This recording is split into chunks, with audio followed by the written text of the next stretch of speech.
Fuller explores a lot of the history of philosophy, and because he's like a native English speaker, it's of incredibly high value. So let's read A Star in the West by J.F.C. Fuller. I think you're gonna like it. It's very, very smart.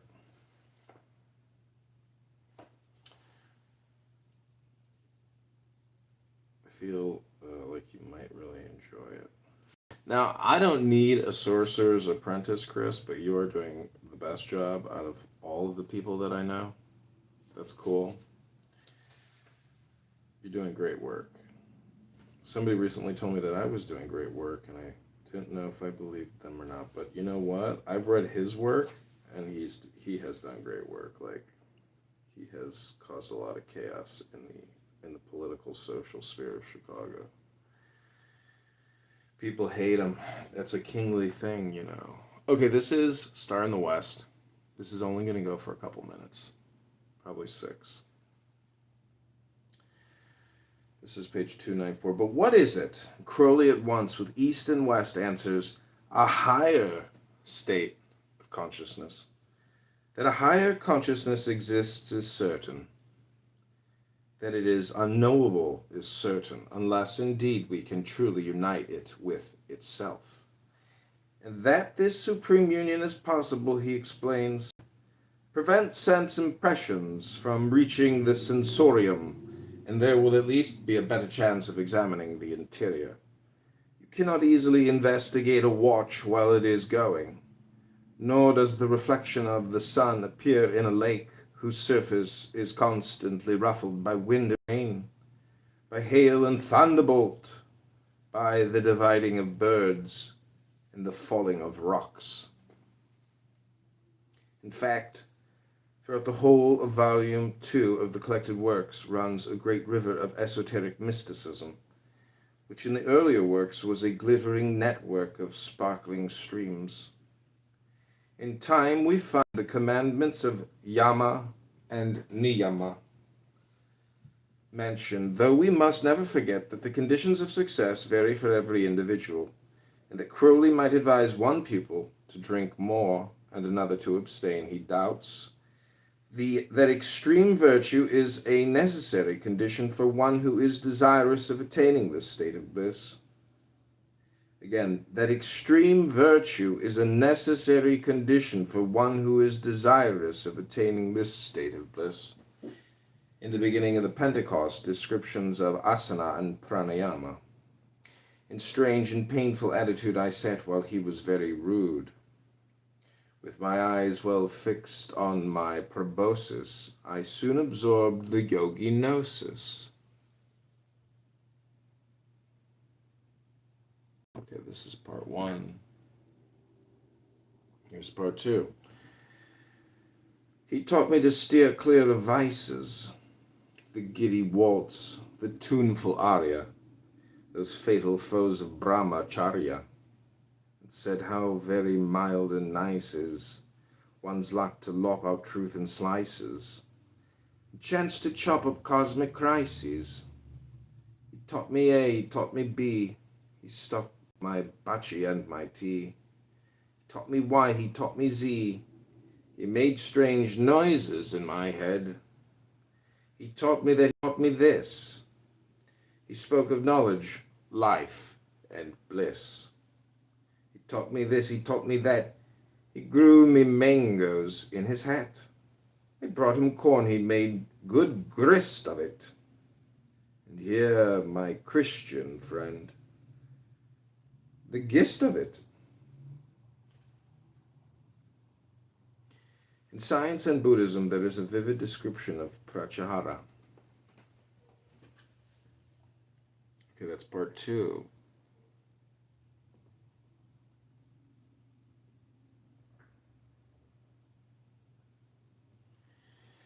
The work is comparable to that of an electrician who should sit for hours with his fingers on a delicately adjusted resistance box, and his eye on the spot of light of galvanometer, charged with the duty of keeping the spot still, at least that it should never move beyond a certain number of degrees, and of recording the more important details of his experiment.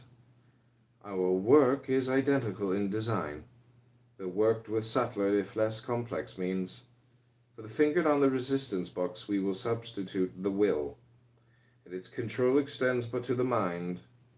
For the eye we substitute the introspective faculty with its keen observation of the most minute disturbance, while the spot of light is the consciousness itself, the central point of the galvanometer scale and predetermined object.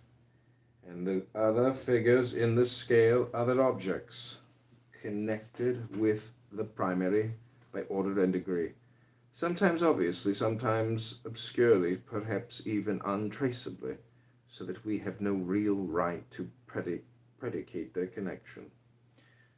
Dharana is mentioned at some length in Pentecost. Okay, that's part 3.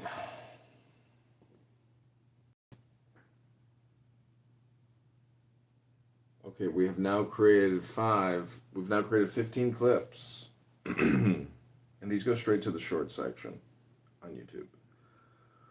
They're 49 seconds long. They used to be 5 minutes long. Then they reduced it to 3. Now it's down to 49 seconds because I think people were just spamming the ever-living shit out of YouTube servers. They're like, whoa, we're creating way too many videos. Okay, this is Dharana mentioned at some length in Pentecost.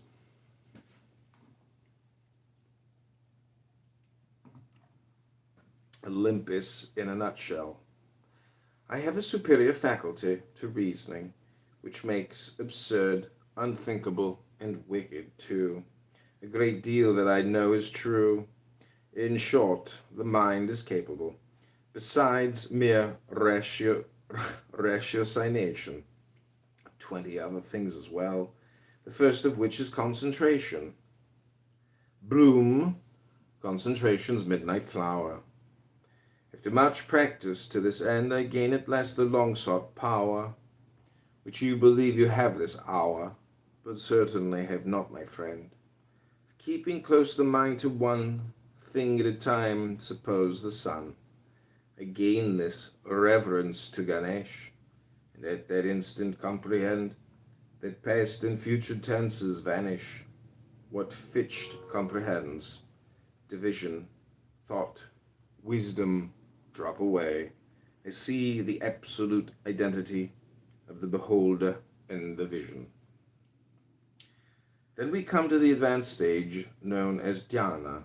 In Science and Buddhism, Crowley states, in a certain meditation one day I recorded, I was A, consciousness of external things seen behind after my nose had vanished, B, consciousness that I was not conscious of these things, that A and B were simultaneous. Okay, that's part 4.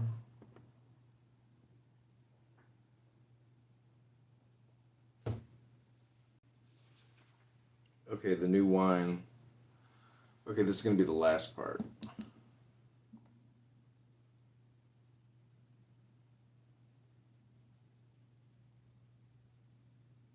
The silent gulag observers, the real slaves. Or maybe they're the real free ones, right? You just don't know. It doesn't really matter where you are. It's always about your perspective in a way, or your tunnel vision, trying to escape this, what did you call it, a gravity? You sent me some funny meme, trying to escape the gravity industrial complex. I can't remember what it said. Okay, this is the last part. I subsequently discovered this peculiar state of consciousness classified in the Abhidhamma, that it is a contradiction in terms I am perfectly aware. To assign any meaning to it is frankly beyond me. But I am certain that such a state once existed, as I am of anything. This is quite true, for on attaining to such an advanced stage of illumination, language rapidly fails us, and we break through the dialectic veil, enter that life which lies behind, solely expressed by means of symbols. What can I know? Asked Kant, as we have already seen. What is knowledge? Asks the yogi or mystic, and his question is the right one of the two.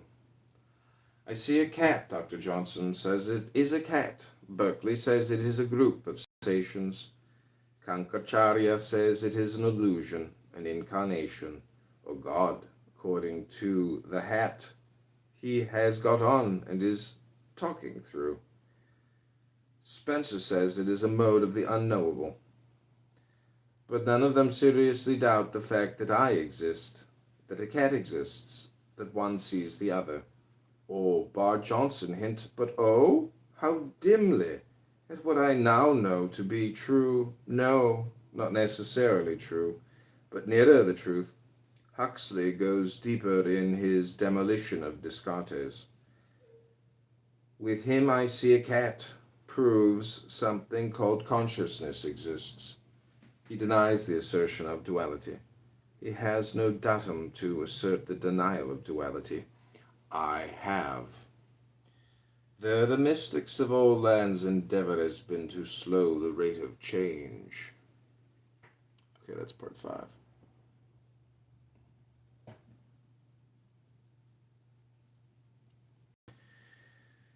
Their methods, perfect quietude of body and mind, produced and varied in too often vicious ways. Regularization of the breathing is the best known formula. The results are contemptible, we must admit, but only so because empirical. An unwarranted reverence has overlaid the watchfulness which science would have enjoined, and the result is muck and misery, the wreck of a noble study. But what is the fact upon which all agree? That one fact whose knowledge has been since religion began the all-sufficient passport to the doubtfully desirable company? That I see a cat is not only an unwarranted assumption, but a lie. That the duality of consciousness ceases suddenly. Once the rate of change has been sufficiently slowed down, so that even for a few seconds the relation of subject and object remains impregnable. This state of relationship is either a very high stage of dhyana or samadhi itself, the whole quintessence of the 5 senses reflecting their full glory on the mirror of their own quiescence. The sun raised to the power of quintillion flaming on the surface of an infinite facetless diamond. Okay, we're just going to continue on.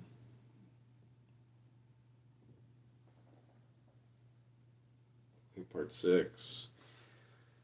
There is a lake amid the snows, wherein 5 glaciers merge and break. Oh, the deep brilliance of the lake, the roar of ice that cracks and goes crashing within the water.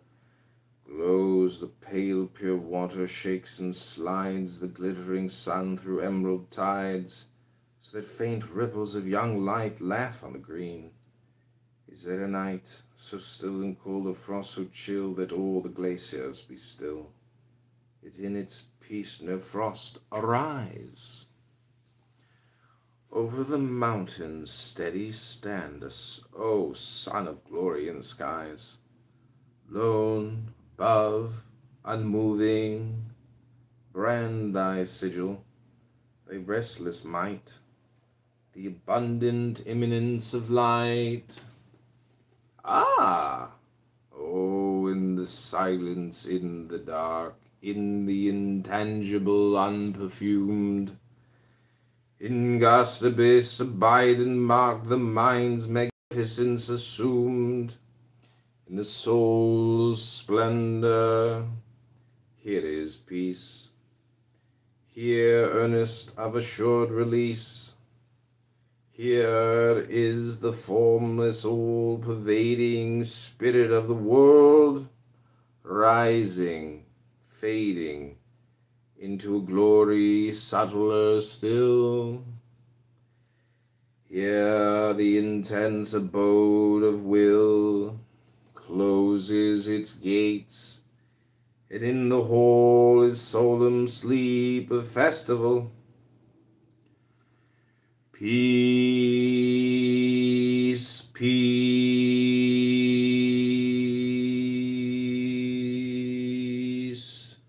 silence of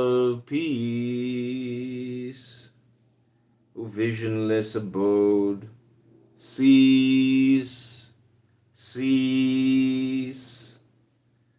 Through the dark veil pass on. The veil is rent asunder, the stars pale, the suns vanish, the moon drops. Chorus of the spirit stops, but one note swells. Mightiest souls of bard and music maker, rolls over your loftiest crowns the wheel of that abiding bliss. Life flees down corridors of centuries, pillar by pillar, and is lost.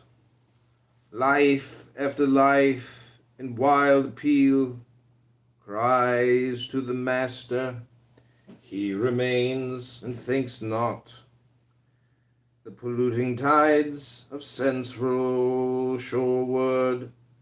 Arid plains of wave-swept sea confront me. Nay! Looms yet the glory through the grey, and in the darkest hours of youth I yet perceive the essential truth. Know as I know my consciousness, that all divisions hosts confess, a master, for I know and see the absolute identity of the beholder and the vision.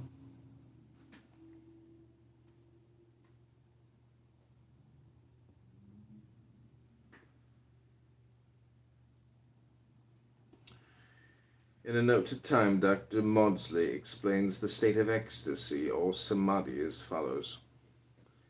The ecstasy, if attained, signifies such a standing out, quasi-spasmodic, of a special tract of the brain, as if persisted in, involves the risk of a permanent loss of power, almost in the end a paralysis of the other tracts. Like other bad habits, it grows by what it feeds on. It may put the fine and complex coordinated machinery quite out of gear. The ecstatic attains an illumination so called at the expense of sober reason and solid judgment. Crowley's answer to this.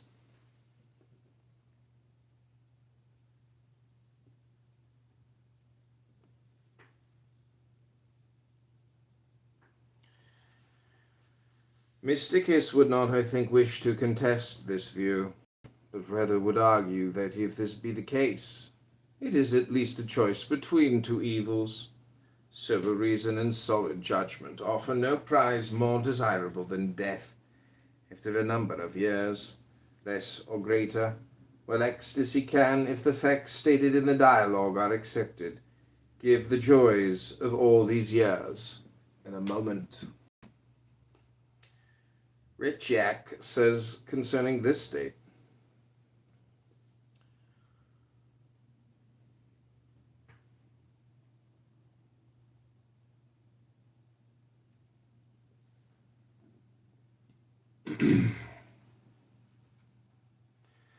when the will succeeds in gaining admission to the imagination and the attention is fixed upon a moral object, such a case of monoideism becomes the most noble of hallucinations.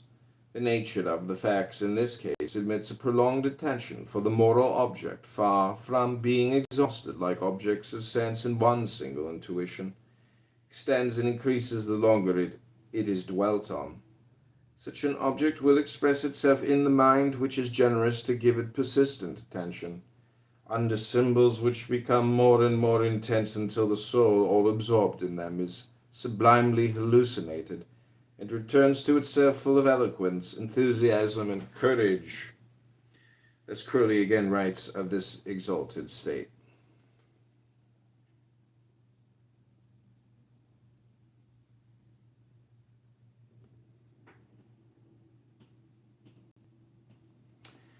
That human thought itself expand. Bright sun of knowledge in me rise. Lead me to those exalted skies, to live and love and understand, paying no price, accepting not the giver and the gift of one, with the receiver, O thou Son of thought, of bliss transcending thought. Rise where division dies, absorb in glory of the glowing orb, self and its shadow,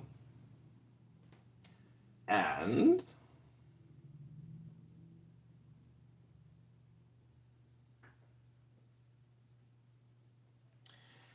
within the charmed space is not possible unto thought. There in their equilibrium they float, how still, how numb. There must they rest, there will they stay, innocent of the judgment day. Remote from cause, effect retires, X slays its dams and sires.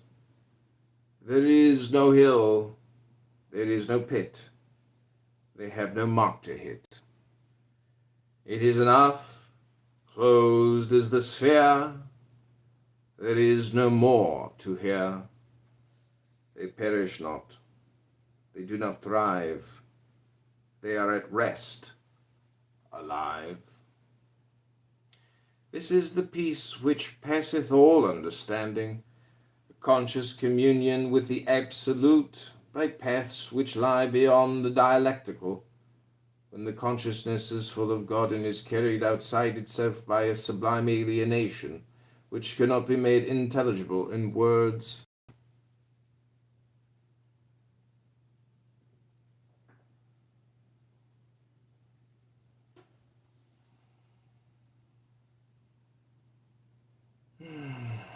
Okay, that's all I'm going to read for today right now. We left off on page 302. This is a really good book. Critical Essay Upon the Works of Aleister Crowley, Star in the West by J.F.C. Fuller.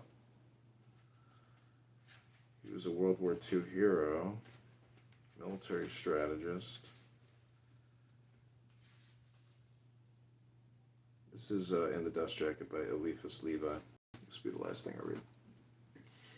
If you hold anything in the world more than by reason, truth, and justice, if your will be uncertain and vacillating, either in good or evil, if logic alarm you, or the naked truth make you blush, if you are hurt when accepted errors are assailed, condemn this work straight away. Do not read it. Let it cease to exist for you. But at the same time, do not cry it down as dangerous. Eliphas Levi.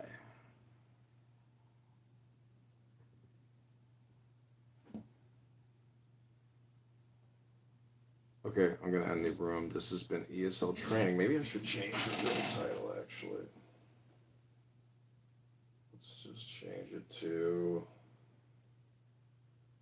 Aleister Crowley, Poetry, Mysticism, Wisdom, and Philosophy.